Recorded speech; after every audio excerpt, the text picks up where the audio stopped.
9 minutes late today. Fashionably late. That's right. That's right. So we're going to share this thing out across the social media, sphere, Interwebs. the interwebs. We're going to go live on Instagram. Let me go down here, refresh this page. We should be good to go here. Then we're going to tag our followers and stuff, and then we're going to get into you, Nick. All right. Close. Ours at Tom Fans. I don't think it ever uses both, but that's okay. Go to dashboard. Page posts. There we go. Almost done. Let's go. Okay. Here we are. All right. So today we have with us actually a legitimately old friend of mine from high school. We've known each other since high school. And Nick has grown and has been such a fucking, honestly, your story is incredibly difficult. Kind of I would argue, one of the more difficult ones law enforcement can go through. And you've stayed here. You've lived through some thoughts that you went through and some things that you decided that you didn't want to do. And we're going to get into all of that. And I hope that your story just resonates with a lot of people, and we get to share this thing out to not only the civilians that you serve and the veterans that you serve, the American population that you serve, but also other police officers and other first responders that may either have experienced something like you or been in the same place that you've been mentally, and how you've gotten through it and how you continue to get through it. Because I know it's an everyday, battle to continue to be better and get better. And again, brother, I don't say this to people unless I actually fucking mean it. I am beyond proud of you, and I'm just honored to call you a friend, dude. And we're getting closer as we get older. And that's also a fucking honor of my life to call you a friend and a close friend. So yeah, man, that's my introduction for you. I've never given such a, I guess big intro for someone before, but because I really mean it. This means a lot to me that you're here, and even that you're a part of Refit too. And you and I are doing great work together now through Refit. We're helping people out, through softball of all things. We're helping people. Wow. It is wild, man. Something that we both love, and we get to continue to support, the officers, and hopefully even today we're going to let everybody know that we have some slots open for the team, and if a veteran wants to join in, they're more than welcome. And yeah, so let's go, man. Take us through, introduce yourself. I just gave a huge overview, but I would love for you to introduce yourself, man. My name's Nick. I am a New Jersey police officer in Gloucester County. I've been a police officer for 11 years now. As James said, I've known him since high school. Big believer in Project Refit and what they do. He's helped me tremendously, and his team has helped me tremendously in what I believe in. And I know James just hit it on the head saying we're changing lives with softball. Probably sounds wild to people. They don't understand it, and that's okay. But we're changing lives with softball. So the little brief of that, I know we'll get into it more, but it's just the fact that we get to bring veterans, cops out and away from the norms that we see every day, and bring them out on a softball field and just goof off, be kids again. Literally, we just laugh and joke the entire time. We get to be just kids again. Bust stones. I mean, that's a big thing in our community. It just, and it doesn't end on the softball field. I mean, we got our text message group and everything else, and it just builds a bond. Brings people from all over our area together, and James makes that happen for us. James and Project Refit, his team, and the guys that put this on, the guys and girls that put this on, he's making this possible for us. So he's had our back through it, and James knows my story in depth, so I'm sure we'll get into it. Whatever they want to know, we'll jump into that. But that's my backstory for now. That's great. Oh, there's a little bit. What is that? Yeah, that's some reverb coming from his computer. Is it? That's why. What do you got? There's some like as I was just talking, hopefully it doesn't happen anymore, but just like this, my voice sounded like robotic.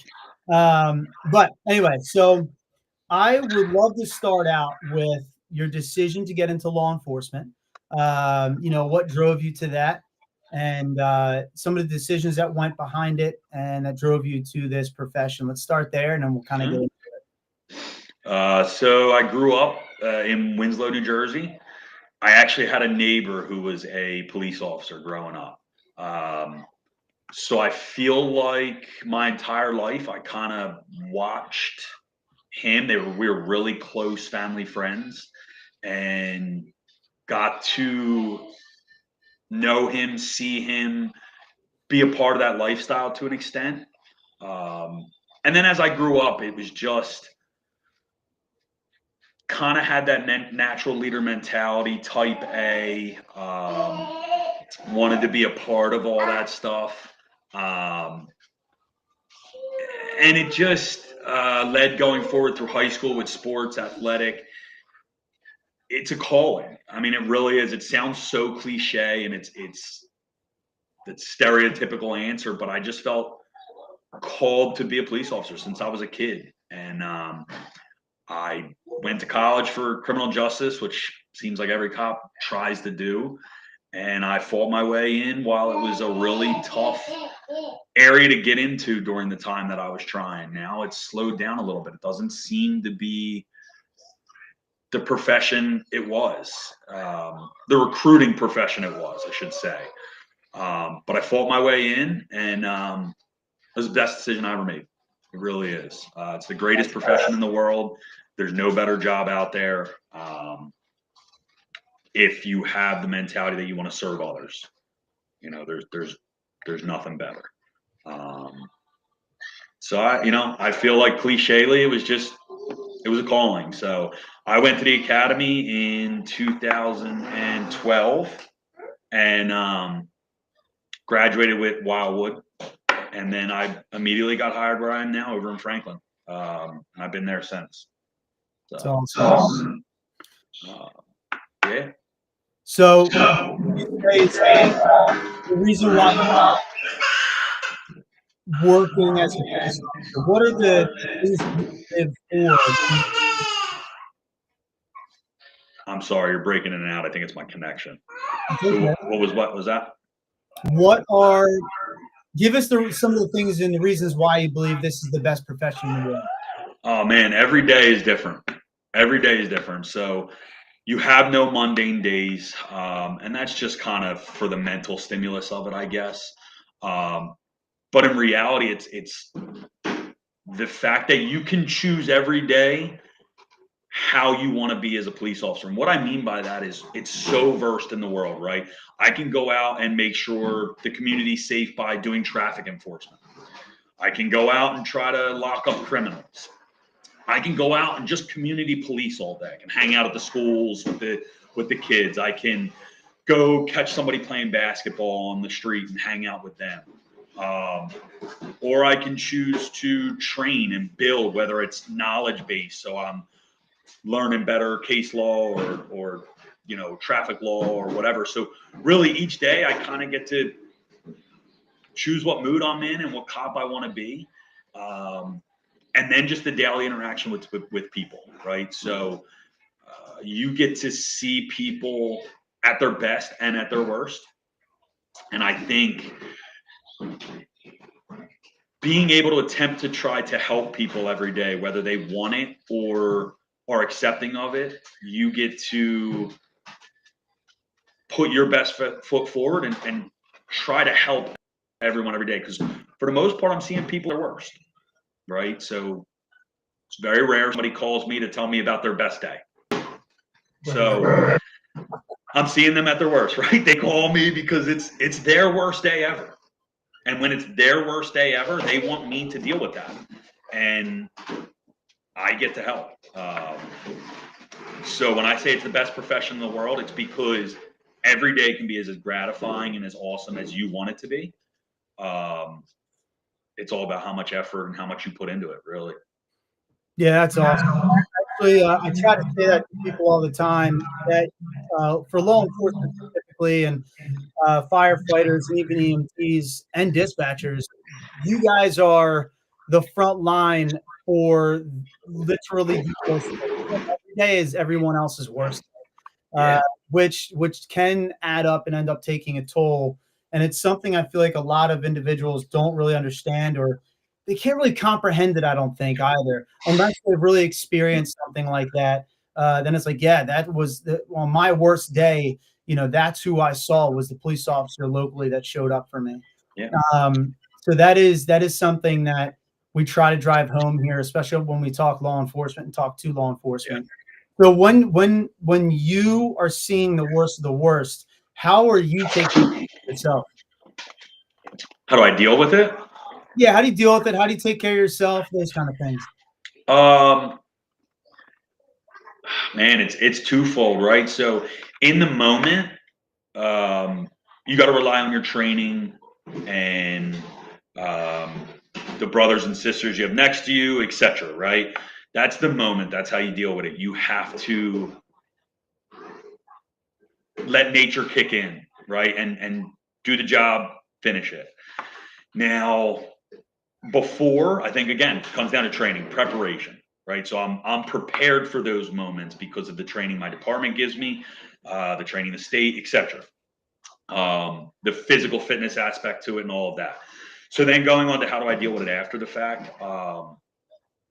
Man, there's so many components of it, right? You have to find your avenue that allows you to release that. So for me, it's physical fitness. I'm huge at the gym. I love running. I'm an active person. Softball has been a key component in my life, right?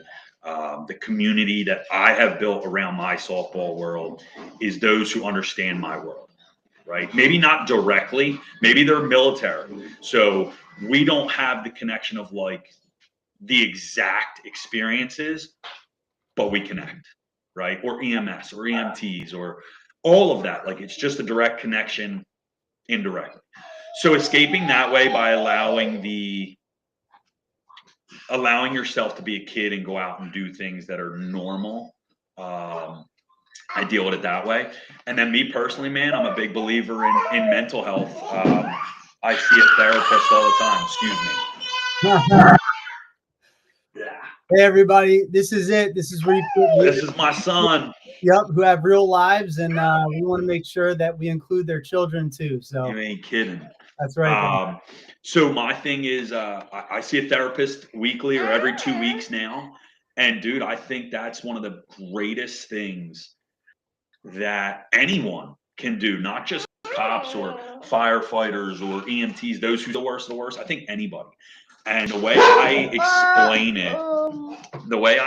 it to people, go get it, is if you're big in the gym, you do that to be physically fit for your mind and your heart, or you're a runner, or anything, right? You do that for your cardiovascular health, your physical health. The gym is that for your body. Therapy is that for your mind. So I want to keep my mind physically fit and clear and all of that. I do therapy. So really, I have found those things to be how I deal with my daily stressors. That's fantastic. I feel like the therapy thing too. I do have one very important question to ask you regarding that. Do you, when you're going to a therapist, do you take that opportunity to learn things that you can then apply in your life, and do you actively apply that in your life? Because I feel like that's when the real workout begins. Like he's like your personal trainer teaching you the things, and then you go out and you have to practice it, right? 100%. You literally are explaining it perfectly. If I go to the gym and I don't work out, or I don't push myself, or I don't get a good workout, right? Well, that didn't do anything for me. Like you just said, a physical trainer can tell you this is how you should do a bench press, right? If you don't do it correctly or you don't do that, well, you're not going to reap the benefits of it. Right. So with therapy, my therapist is a female. So when she says, you know, hey, this is how I want you to de-stress, or I want you to work on this, or this breathing method, or, you know, hey, you love to go to the gym and you know that's a big stressor. I want you to go to the gym today and work out. If I choose not to do those things, well, what is the benefit, right? I'm not reaping those benefits. So you have to learn and you have to find someone in therapy. Take it from me. You have to find someone you connect with. You might not find that right away. And it's okay not to like the way someone does something, right? We all have different personalities. So find the one that fits you and then be like, yep, I'm in, I'm hooked on you, and just thrive on that one, if that makes sense. Yeah, absolutely. Yeah. So we have to give a quick shout out to a couple of guys. What's up, Mark? How are you, brother? Scott, good to see you down there, police officer in Alabama. And Jeff Gray, Tom Brady in the house. He's a Marine therapist, visits are lifesavers. Jeff is also, huge shout out to him. He's stepping up and taking on a bigger role for Refit and helping us out. Tom Brady is not Jesus, Jeff. I have to really stress that to you. You have to calm down, buddy. Deflategate in the house? Yeah, Deflategate's here. He is taking air out of the room with his presence. So I'm just kidding, Jeff. So also shout out to Ray Boughton over there on Instagram. I love you, buddy. I don't know what it is, but every time he pops up into the comments, my mood just deflates. Yeah, I don't know. Jeff brings that energy, dude. He said, "You ain't right in the head." Whatever, dog. Go eat a crayon, dude. All right, so fantastic, dude. Now, the reason why you're going to therapy, there's something that pushes people to that. Again, I know your story.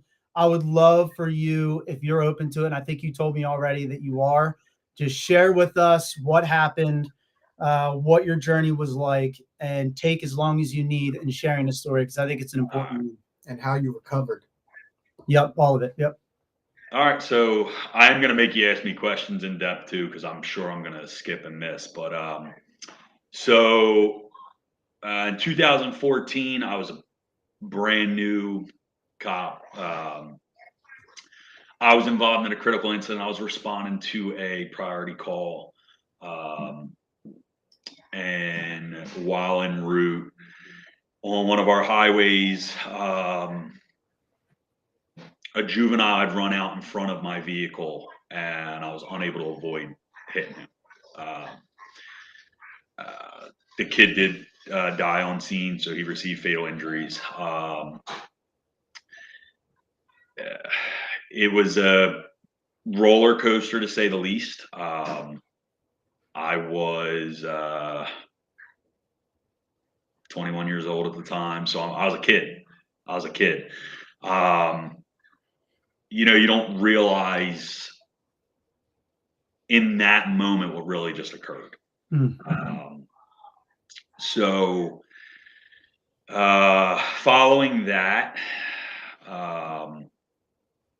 the people that surround you or the people that help you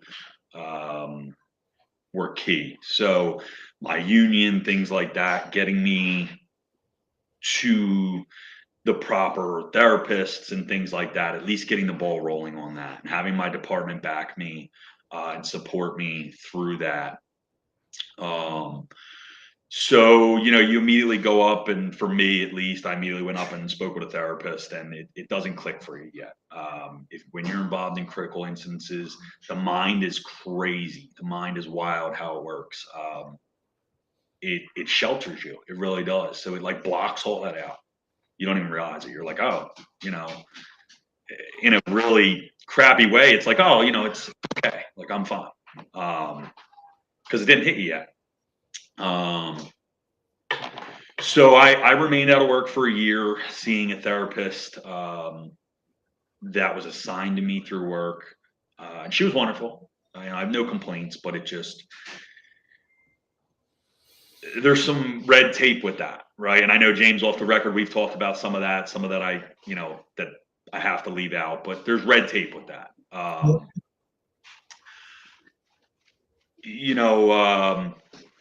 But going back to what we said, as much as you put into it is what you're going to get out of it. So I dove in and was fully open and honest.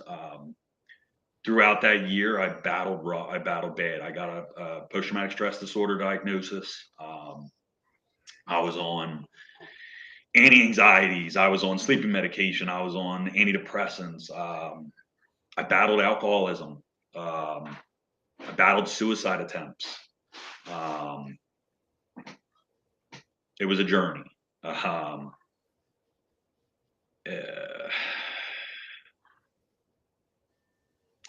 I credit my family and my loved ones for getting me through it. Friends like you, James, I know I said that to you before, like, who just stayed in contact and were there to hang out and whatever.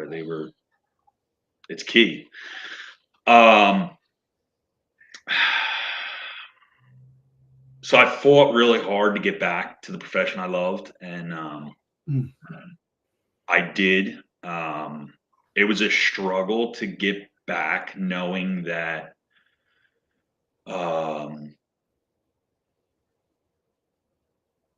with the post-traumatic, there's a lot of things that come to it, right? It's you feel ashamed, you feel embarrassed, all of that, right? So I got criminally cleared, I got administratively cleared, and I was able to return. So I fought through originally being denied going back to work because of my suicide attempts. And basically, time had passed and I was able to beat that. So I got back. Again, huge support from my PD and all the guys and girls that work there. They wanted me back. They pushed to get me back. So, That's awesome. yeah. So I returned and I stayed on medication, which is it's a huge mental barrier to get through as a type A cop, right?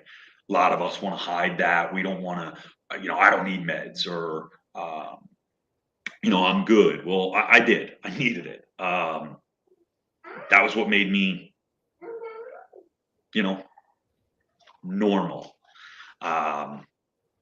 So in 2017-ish, I was kind of battling it, and going through that mental war in my head all the time. And I was tired of being on meds. And I had my therapist at the time had stopped working with me. She left the profession. I thought I didn't need therapy anymore. So I'd been about a year out of therapy, just on meds, thinking I could deal with it that way. And just kind of got into that hole, right? That black hole, and life got dark, and it was affecting all my relationships and everything like that. So I found a therapist, or my father actually found me a therapist, and that's who I've been with since. It was like 2016. I lied. So like 2016, I found a therapist, and then in 2017, as it started to get a little dark, she recommended me to go to a program. Is it cool if I shout them out? Yeah. Cool. So program's called Save a Warrior. It's free. They do it basically on donations. And it's only for military first responders. So you feel like you're comfortable there and can open up, because we feel like people don't understand us, which at times people don't, in the civilian world or anything like that. We feel like, you don't live it, you don't walk it, you don't know it. So it's tough for us to open up to somebody who might be more intrigued with our story than wanting to help us, as crappy as that sounds. No, that makes sense. So found them. From the day I got there, cold turkey off meds. Started to understand a little more what I was going through, and I leaps and bounds in 7 days than I had done in like 4 years of healing. I was able to forgive myself. I was able to start to find a way to love myself again and like just enjoy life. From that point forward, I felt like my life just kind of not only opened up, but turned to a way of like, all right, this is beatable, right? This is not a lifetime self. So,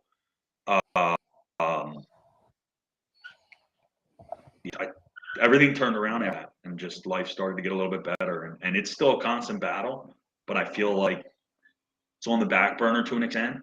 But you got to continue to put the work in, as I do. Like I said, I still see a therapist. I still go to the gym. I'm open about my story because I feel like as open as I can be, it can help people, and it has That's helped right. people. Sounds like it started with some forgiveness. Oh, 100%, man, 100%. When you hate yourself over actions that are outside of your control, no one can love you. No one can, be there for you. So it was coming to a realization that like I truly had two options, and it was move forward or die. Like morbid, but it was, like I wouldn't say that's morbid. I would say that's realistic and it's true. And I think that the always forward mentality is one that, a lot of people who either have served in some type of capacity or who understand the true meaning behind that, uh, you know, understand you when you say that. And that, I mean, yeah. that's something I really hope a lot of people begin to understand themselves, is that you have to move forward. You have to let go of the past. You have to genuinely find a way to make yourself better. Right. And Jeff just said, this dude is a badass. Life experiences, learning about ourselves is incredible and what we can endure mentally and physically. By the way, having a guy like Jeff tell you that you're badass is a fucking big deal, by the way. That guy Thanks, is brother. also a I fucking appreciate badass. Appreciate that. Yeah, he's a combat Marine. He's seen the shit, been in the shit, knows what a badass is. So, Yeah, he's all right. yeah, Jeff, he's all right. Jeff's all right. Well, One Jeff over of the there. things that my therapist used to say or does say is like, you can't be defined by your trauma, right? You can either let your trauma define you, or you define the trauma, if that makes sense. So build yourself around your trauma, be who you are, right? Yep. But let it build who you are. Or you can live in your trauma and let it just destroy you. Let That's it be right. a building block or let it be your house. Yeah. That's real Yeah. shit. I think there's one really important question I have that came up, and it falls in line with a lot of the stuff that we say here at Refit, because people mention like demons and whatever, like, oh, how do you face your demons, man? Demons aren't real. It's always a decision that you make or do not make. That's all the D word stands for. Trying something that is separating you from yourself. And as one of the guys who was recently on a retreat with us this past weekend, his name is John. He said, the term demon actually derives in history from a word that means to divide. So it's actually just something that's trying to divide you and take you away from yourself, and then begin to lie to you, because inside of the void, inside of the emptiness is where you will begin to find those lies that you'll tell yourself, or hear the old voices of what other people have tried to tell you that you are. So you have to really face that shit and define who you are.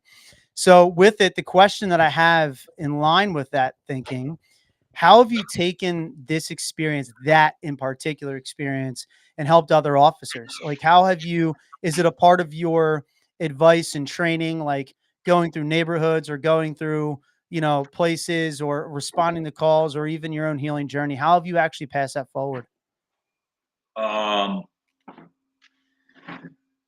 Immensely. It's actually overwhelming. I've had phone calls from cops in other states. I've had phone calls from people who, hey, I know you went through this, so are you willing to talk to A, B, and C because this just happened to them? Mm-hmm. And you get on the phone with somebody that you have no idea who they are. You don't know their story, but you kind of can relay to them like, look, you're going through something. Let's I'll be right there. you're good. You want me to continue? Right? Yeah, Yes. keep going. Okay. Where you get to just be like, look, let's battle this together. Tell my story. Because sometimes just telling a story and showing somebody that you can survive it and like this is what I went through and it's survivable. So going forward, just random phone calls, random people that know you reach out to you. That's one. Within my PD in my local area, like I try to push therapy on people. I try to, not in a weird way, but like, yo, look, it's beneficial. We see things that others won't understand, and you got to have an outlet. And so I push that out there, and then I think on the road dealing with the public, it has helped me immensely. I can't tell you how many times I've been able to get for the small terms of like get into the hole with somebody, Mm-hmm. right, when they're going through it,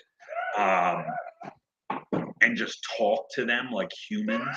Where like I wish somebody would talk to me that way when I was and they did. I won't lie. Like talk to me like a human when I was going through it, right? When you're battling them demons, where you're in that dark spot, just diving in the hole with them and just being like, listen, I got you. I'm here, and I'll spend as much time as you want. And I think a lot of guys that I work with kind of know that about me, and they know if it's that style call, they'll just all look at me and they're like, go ahead, like go talk to them, or go talk to her. And so I feel like it helps me immensely in my job every day. Just being able to maybe not understand exactly what somebody's going through, but hey, you got a dark day going on or whatever. Like, again, don't let your trauma define you. Let's work through this right now. So I think that way. You know what I mean? Yeah. Just helps me connect better with people. Yeah, it's a sign of leadership too, right?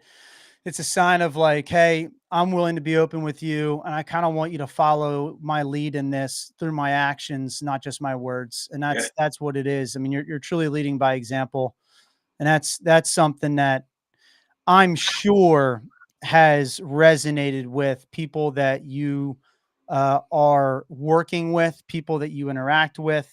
I mean, there's no doubt in my mind that that is the case. What is one of your favorite examples? You don't have to give names or anything like that, but what is one of your favorite examples of how you took your experience and helped guide someone to help? And again, you don't have to, name names. We've had critical incidents at my work since my story, and having people in very high-ranking positions call me, right, as a patrolman and be like, "What do we do? How do we help him?" Like you kind of said, like a sign of respect, but also like they know that I've experienced it. So, hey, what was the pros and what was the cons? Help us help this person, right? So, any con experiences or negative experiences I had with my story, let's try to avoid them. So, I've been able to take people on a path to and give them kind of tools to use to make their road a little easier than mine. My road was a little bumpy. It all worked out in the end, but it was bumpy. So I think being able to give them a clearer path. I think my story, like I said, would be taking somebody's critical incident at my job, somebody I was or am close with and was close with, knowing what they went through, and then being able to give them the path to heal. I think that was my coolest story. So there's another thing that I kind of like noticed about people with these like trauma healing scars, the people that have put in the work and that have kind of healed from these things and have done their journeys and everything. We kind of have this like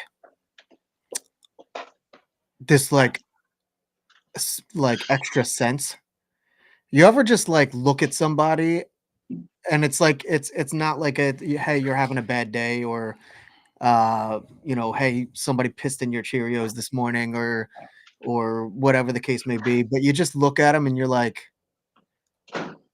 we need to go into a separate room and we need to have like a chat, because we're going through some shit right now. Mm-hmm. Like that realness like recognizes that realness, and I've like pinpointed it on so many people and have never been wrong before. Mm-hmm.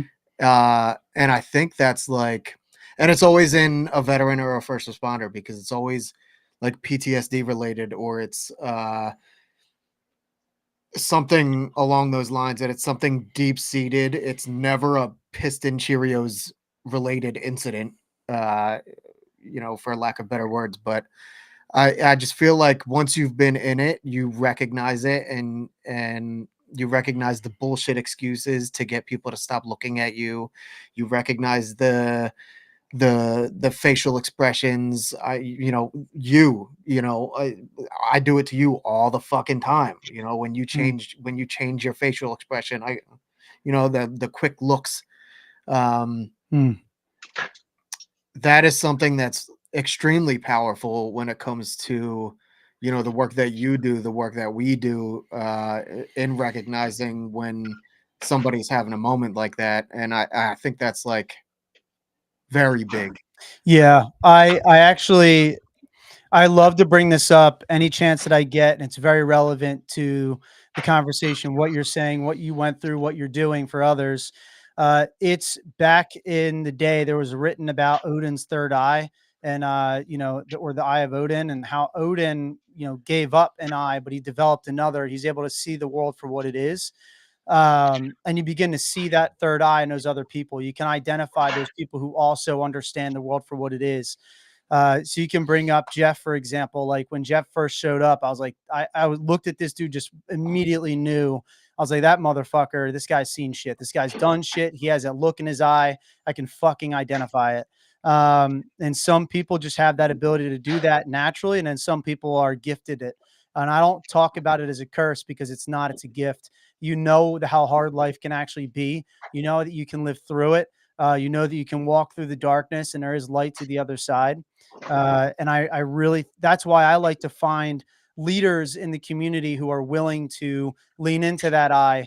And some guys are not, right? Some people are just like, because they're still in it. They're actually still trying to battle their own demons. And and it's also telling when somebody wants to give back, that's a person that's truly healed, accepted the fact that they know humans, and the either mistakes or that they can make that lead to a terrible incident, the violence that they can cause on others that allows them to protect others, right?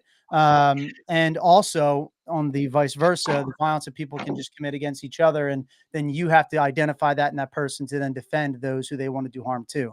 So it is very much a gift, I believe, and being able to give it back and be able to identify that in other people, like you're talking about, is the exact thing that we're looking for consistently.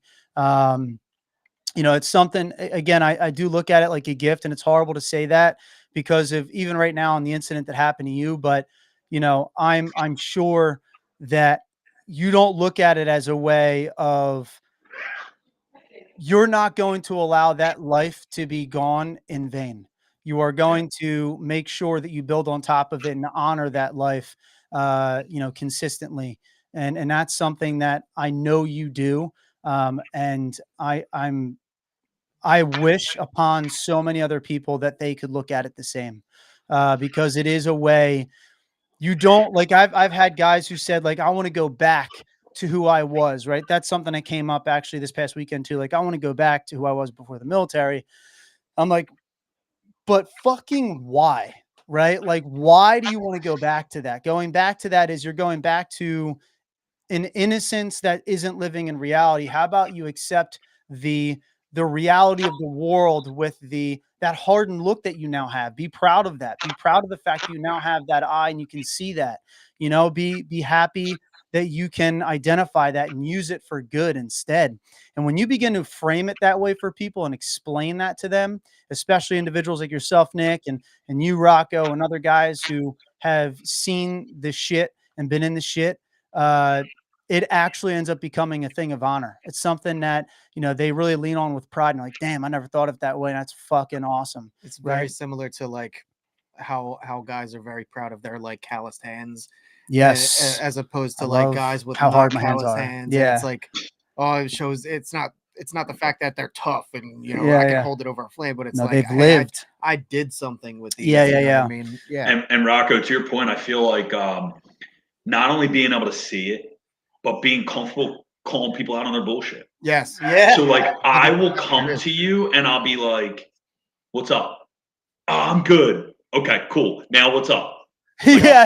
Yep, I 100%. Cool. We got past that. Now what's up? Literally, I did it to my boss yesterday.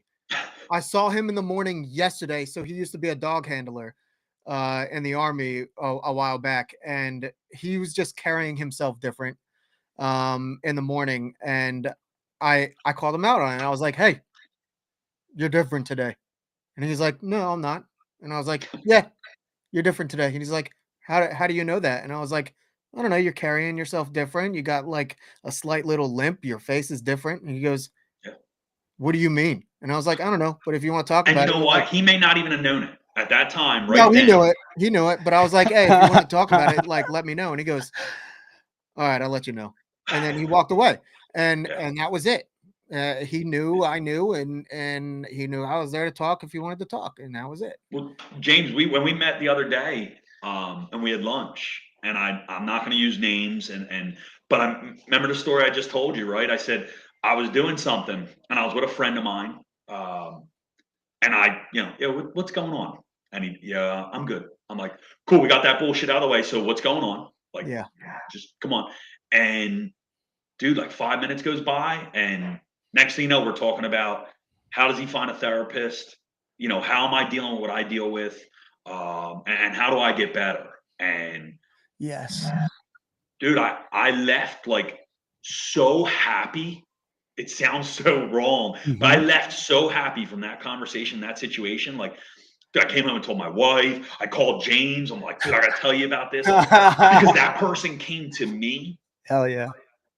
And used my experiences for him to be able to start to get help. And now when I check in on him and I'm like, yo, what's going on? He's like, therapy's awesome, bro. I love it. Thank you so much. And I'm like, hallelujah, right? Like, not only that, like, it's such a good practice to have, to not just say I'm doing good. Like, even if you are like today's just a normal day and I'm doing good, it's such a good practice for communication, for just anything in general, to not just say good. So like, even with my team members at work, when I make it a habit to just go talk to them like they're human beings and not machines. So I just go talk to them every once in a while and I say, "Hey, how you doing?" And they're like, "Yeah, I'm fine." And I'm like, "No, like, that's bullshit. Like, tell me something you're excited about, sad about. What did you accomplish this week or this month? Or what are you waiting on? Tell me something." And then they fucking break out into shit that has nothing to do with work and that they're excited about, or something crazy that, like, this lady just told me about a frustrating situation with her car insurance because they're not covering her car and all this other shit. And I'm like, yeah, fucking lay it on me. Like, this is what I'm talking about. Like, us as humans, we need to be able to communicate with each other like that. That's right. Instead of just being like, "Yeah, I'm good." love that. The number one practice that I try to let other people know and push it out there to others is exactly what you're doing, exactly what you do. It is the when a person says I'm fine, I've learned it's so powerful to just get that follow up. Like, okay, um, but I mean, like for real, how are you?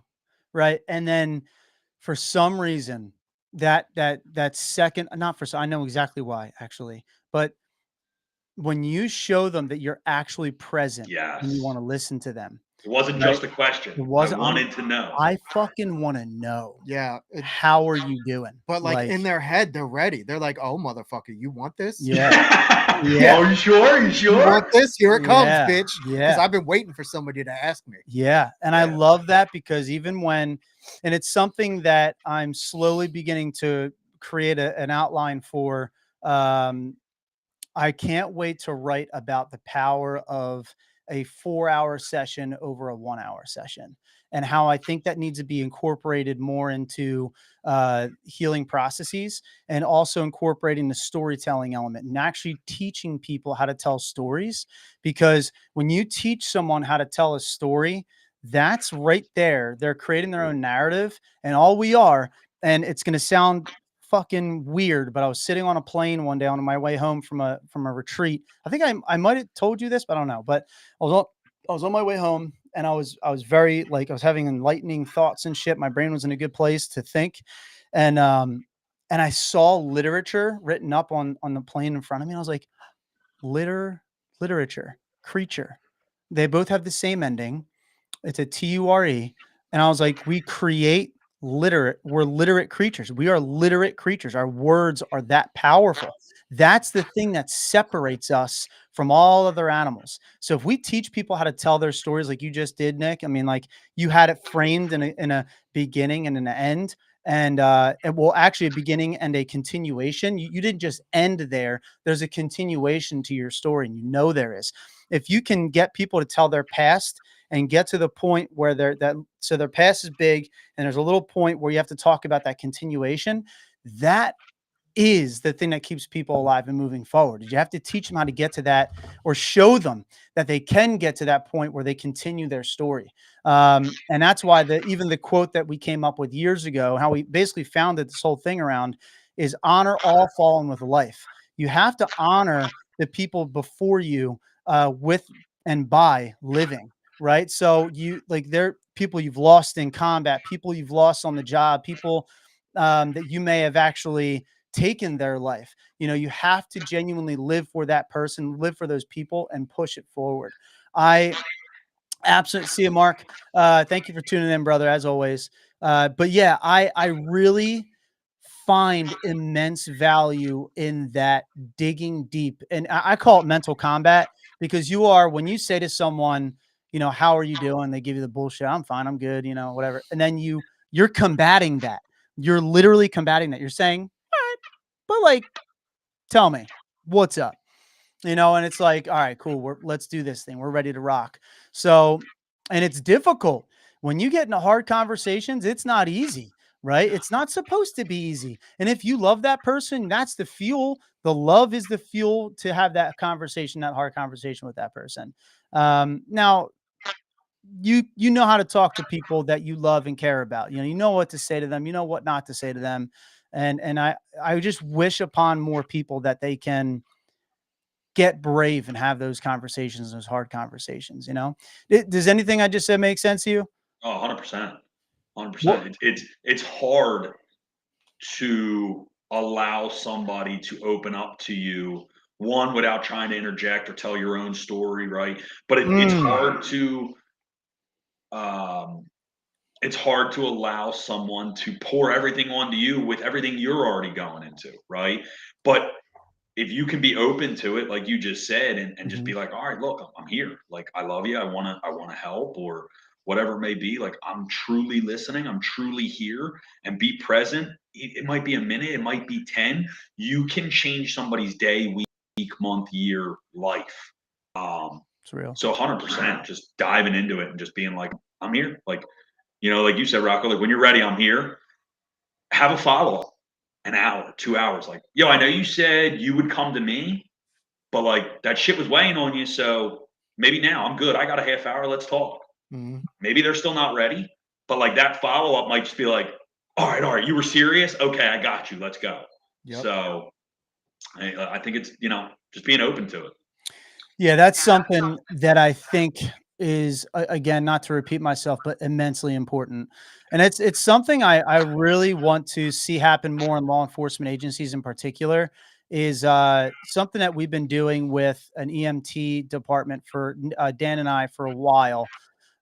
Is we show up, we sit down. It's in EMT departments, it's young kids, like you're talking 16 to like 20, sometimes 21. There's some older guys in there too, some older people or whatever. But when you're dealing with young minds like that and reminding them, so something that we used to say that I've actually completely changed my tune on it. I have a whole theory based on why I think that's completely wrong. Is what you see isn't natural and normal. The death and all this stuff that you're seeing isn't natural and normal. I actually don't agree with that anymore. I don't think that's appropriate. I don't think that's right. I think it is actually the most normal. You're just seeing the hard stuff of what is normal. Death is normal. Gore is normal. Like that is something you see it in the animal kingdom all the time. And guess what? We are animals, and life is fucking hard. But you know what else? You're built to withstand it. We've been able to withstand it for thousands of fucking years, right? Like it is to tell people that it's not normal is to weaken those people.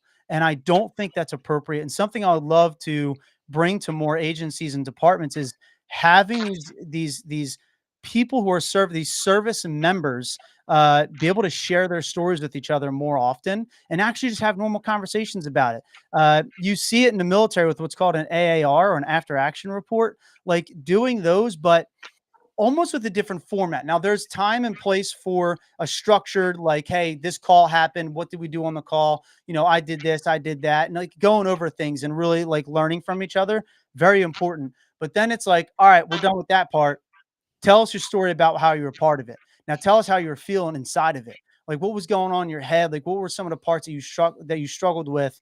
Because then you find where can I improve how I look at things, right? How can I improve the trust that I have with the other guy that might step in next time to back me up on this one thing that absolutely had an effect on me? I'll give you a prime example. There was a call that happened last year in one of the towns that we were serving.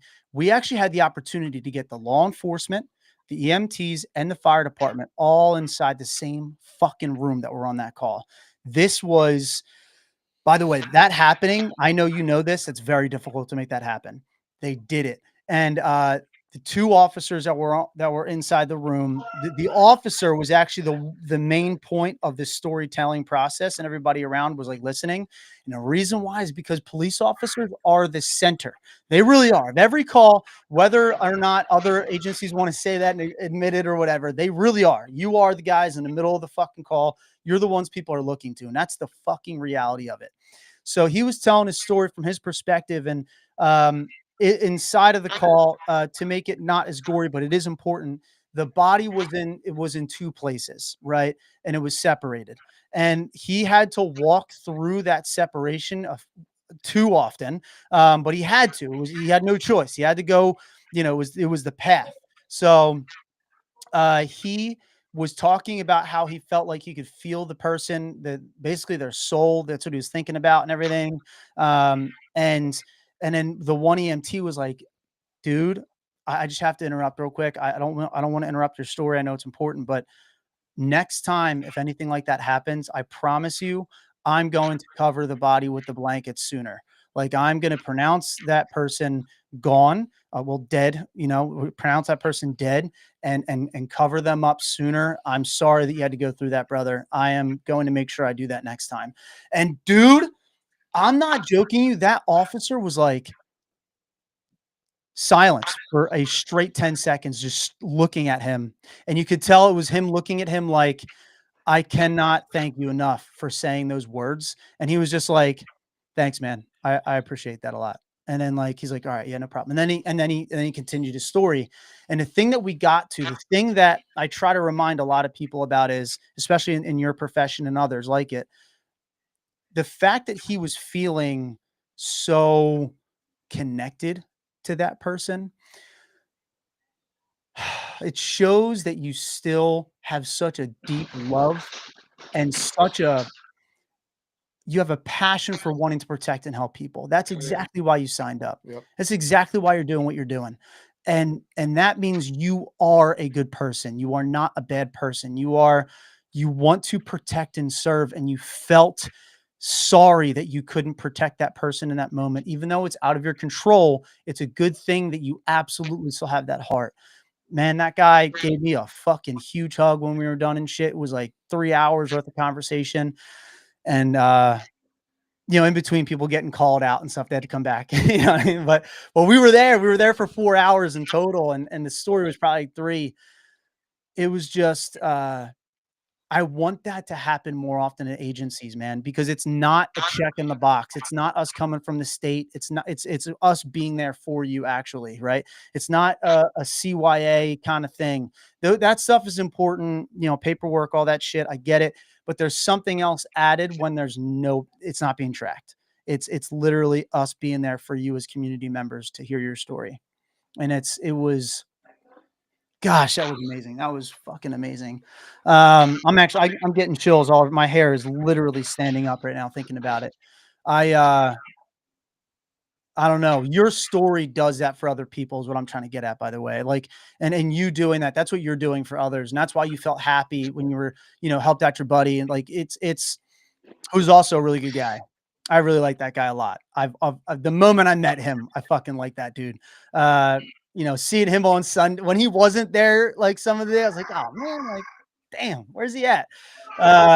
Such a good heart, such a good person. And, seeing him getting help now and stuff, and you led him to that is huge. So, I don't know. I just wanted to share that story because I think it's so relevant to what we're talking about. I love it so much. But yeah, man, do you have any questions? Anything else? I feel like a million. No, man, I think everything was beautifully covered. I think you have a strong connection to your story, your recovery, and your direction Oh, I have a question. where you are headed, and who you want to help and how you're going to help them. And I find a lot of appreciation in that. Yeah, me too. I do have a question, actually. I would like for you to dive into how you struggled with alcohol for a little bit and how you were able to work through that and get to the place that you are now. Like what was that process like, and what kind of damage do you think it was doing to you? So that's a good one. So this is probably going to sound contradictory, but I'm not an alcoholic. You can be abusing anything, but let's say alcohol, right? You can abuse alcohol and not be an alcoholic. That's what I was doing. Yep. So I didn't need alcohol. I was choosing alcohol. I was, I felt like if I drank, I could let my emotions out. That sounds crazy, but it was like I then allow myself to feel my own emotions, whether I wanted to cry. Oh, I cried because I was drunk, right? Or if I wanted to be angry, I was in that bad mood because I was drunk, right? So like I was using that as a vice to escape, right? Which doesn't work. My route was probably different than others. So when I went to Saul, they Save a warrior. Save a Warriors. Thank you. So when I went there, in a non-disrespectful way, right? They were like, "You're an alcoholic," and I'm like, "No, I'm not." They were like, "You're an alcoholic," and I was like, "No, I'll stop right now." They were like, "Well, then stop." So like they did it and they knew what they were doing, but I was like, "Okay, then I'll stop." They were like, "All right, do 100 days sober." Okay. So I did 100 days sober. And what that told me was so many things. Like, one, I'm not an alcoholic. Two, I didn't need it. But in that 100 days, I learned so much about myself. Mm. Like my darker days got brighter. Like I didn't get into them holes as much, and I was able to just be like, wow, not only can I hang out with people and not need alcohol, but I can feel my emotions and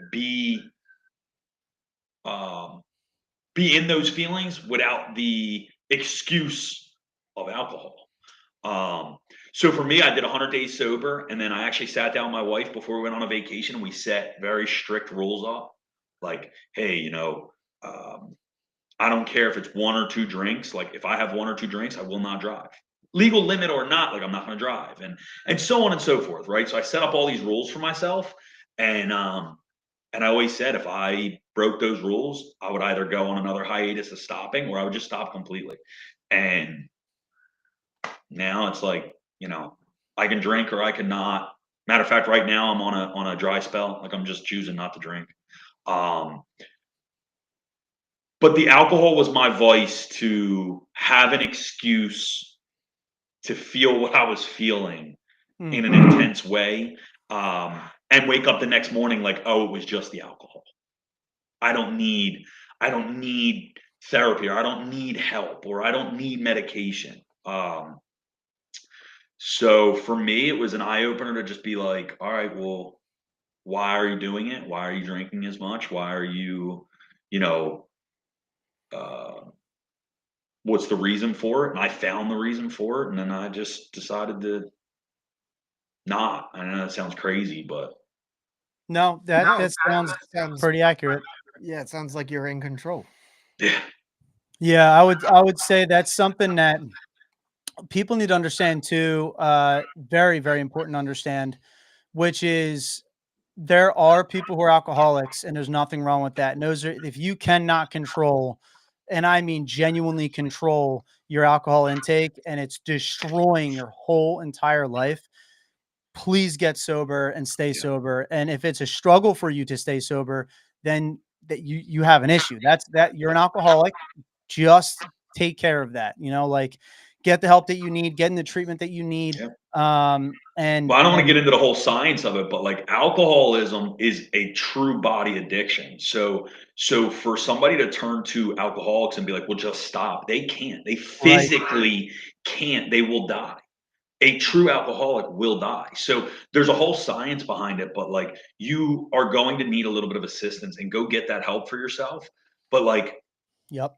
alcoholism is a body addiction, and when you get there, you feel like it's impossible to get out because you truly have to like wean yourself off, and that's hard. That's withdrawal, right? That's literally a body dependency, and your body's going to go through shit that nobody should have to face. But yeah, 100%. Like there's a whole science behind it. When you're addicted to that, like you have to go and seek the medical help, or you're going to die, right? So it's get better or die. It's back to that same saying, and you know. Yeah. That is something that I don't think enough people understand, at the end of the day is how it really does end up changing your entire makeup of your body, and how different people's bodies respond differently to alcohol. I had a buddy of mine who got sober. I think he's been sober now for like 6 years or whatever, but he literally craved it. He needed it. He just, and when he drank, it hit him and he felt so high, literally high, and Yeah. just, it completely changed everything about him. Um, so Jeff actually just said something. He said that he understands what you're saying big time. And he said it's nice to hear someone else have a similar outlook, where when he was drinking, he used it as an excuse to have his emotions and to be able to, see them or whatever, or let them out. And then when he was not drinking, he just put on a perfect image like nothing was wrong. And that is powerful shit. Um, yeah, I don't know, man. I feel like that is something that a lot of people do struggle with. And then there are those who don't have the same chemical makeup that makes them addicted to it. And there's plenty of people who have that chemical makeup where it just becomes a genuine addiction that will kill them. and you have to really recognize who you are and how you're using it. So yeah, that is a good clarification. And also stay on this dry spell. How long you been on it? Middle December. It's awesome. You know, and there was no specific reason. I just was like, oh well, I'm good. I'm gonna take a hiatus. Yep, dude. That's how I roll too. I don't think I've had alcohol in I can't even say how long. But my house. Probably my house last year. Yeah.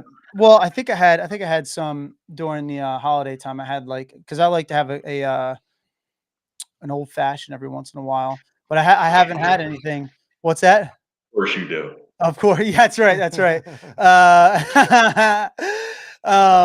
But yeah, I do like to have an old fashioned every once in a while, but I haven't had one in a while. And I was with some of my buddies a couple of weeks ago, and they were drinking and stuff. And I was, no, I'm good. And then we got to my buddy's house, and there was a whiskey he wanted me to try, and he gave me literally that much. And I was like, dude, I don't want. He's like, do your own pour. I was like, all right. I went, boop. And I just tried it, and I was like, all right, it's good. And that's the difference between a conscious choice, right, and struggling with an addiction. That is a huge differential, right? Yes. We would never recommend, or I would never recommend that to somebody who has beaten or is battling an addiction. That's right. But we're making that conscious choice to be like, I choose to be sober during this period, so I can have a holiday beer, or I can have a taste of a whiskey or a random drink. Like my softball team won the championship, man. We were talking about that and one of the teams that you sponsor, and I had a celebration beer, right? Okay. But I know that's not going to send me down a dark hole because I've already made that conscious decision, right? It's not an addiction I'm fighting daily. So if it's an addiction you're fighting daily, you're out there, and then listen, don't take our words, don't take our advice. Right. Don't do that. PSA, if you have beaten alcoholism and you have friends that tell you to do your own pour, get new friends. Yes. That's right. That's actually why I brought this up too, is what we're talking about is not Nick is not someone who is genuinely an alcoholic. And there's also, on the other hand, we're not saying that if you are an alcoholic, that there's something wrong with you. We're saying simply hey, stay on that path. We are not going to judge you. And if you do hang out with Refit, actually a lot of our events, I would say 98% of 99% of them are sober. Our retreats are completely sober. No marijuana either. We absolutely have gotten rid of that as well, because you're escaping. I don't care if you're prescribed it or not. You're not allowed to have that stuff at our retreat. You have to face you have to confront your emptiness. As we just launched a new t-shirt that I'm going to start pushing out, but it's real, dude. It is just, you have to confront that, and you have to be real with yourself on where you are and who you are. And more power to you if you have been sober and you struggle with that, because it takes 18 months to 2 years for your body to reset the chemicals inside your mind to, be in a place where you're feeling normal again. So please stay on that journey. Do not drink alcohol. And we all here can say how bad alcohol genuinely is once it gets to that point. And it is a problem. So I know some people who it is a fucking problem and they're just denying it. And that is heartbreaking. I would have more respect personally if you were like, hey, I do have a problem and I want to get sober, and I am sober now. And it's like, that is very hard. That's incredibly difficult to do. So Jeff said, go on a retreat, Nick. Your story could help someone else. I've actually talked to Nick about this. We're actually planning something together. It's slowly planning, but we are planning on something where Nick will be one of the leaders at a retreat for police officers, and if veterans want to attend too, they're more than welcome. But yeah, he wants to be a retreat leader and do that with us for a weekend, like a 5-dayer, but we have to plan that out in advance so he can take off from work to do that. But yeah, man, we are planning that out, Jeff, big time, because Nick and his story absolutely can help out more guys, 100%. So, yeah, when that happens, when we make that announcement, you'll know it'll be a big one. Awesome. This has been a great interview. Nick, thank you for taking the time to jump in here again. Thank you. Nick is also the manager of a Project Refit softball team. We have first responders on there, mainly police officers right now. I think we have a fire chief that is going to be joining us this year too, which is pretty cool. And any veterans that want to join in and, you know, just get out of their house in the local South Jersey area, hit us up. And you don't have to be good. All right, we we will make fun don't of you. care. Half of our team is terrible. Yeah, I can't play at all anymore. Yeah, we literally are just out there to have fun, man. Yep. Escape, just come have fun, and you don't got to commit full time. You know, James knows you show up when you can. So get a hold of James or get a hold of me, and we'd love to bring you out. That's right. And Cody, I love you, man. I know. I love Cody, bro. I love you, bro. So Cody is his name is Cody Sheriff, and he was actually a sheriff. He hurt me. Sheriff. Yeah, he was also he's an Army veteran as well. And he on a call where he was doing a responding to, oh my God, a warrant. He was doing a warrant response and getting a guy. His hand got caught in the in the cuffs, and the guy like took him, like literally leapt down steps and took him with him and fucked his whole arm and back and hand up completely, where he actually had to he can't be a police officer anymore, which I know really fucked him up because he really loved his job a lot. And you were not an embarrassment, brother, but I'm really happy that you got a hold of alcohol, and your story's fucking badass, dude. I'm so happy to see you come through here, actually. Cody's story is another one of true triumph, dude. And also an insanely talented rapper for no fucking reason. Project Refit, no joke. True rapper. Yo, no joke. I am not joking. Cody is a fucking great rapper. When he said that he rapped and shit, I was like, all right, dude, like put your shit on. Let's hear it. Bro. Yeah. That shit bumped. He was very, very good. Made that drive definitely. Oh yeah, he was easier. on the ride with us too. So we drove to Colorado with our whole mobile base. We drove all the way to fuck out there, and he was in the truck with us, dude. And yo, that was fucking awesome, dude. It was definitely cool. Ooh, it was definitely cool. I gotta go pick my kid up. All right. This was fantastic. Thank you so much. Pleasure, brother. Love you, boys. Good. Thank you, guys. Pleasure. Hey, another PSA. If you or someone you know has been affected by James and him looking into your Odin's third eye, please hit me up at 856-555-5555, and we can talk about the lawsuits.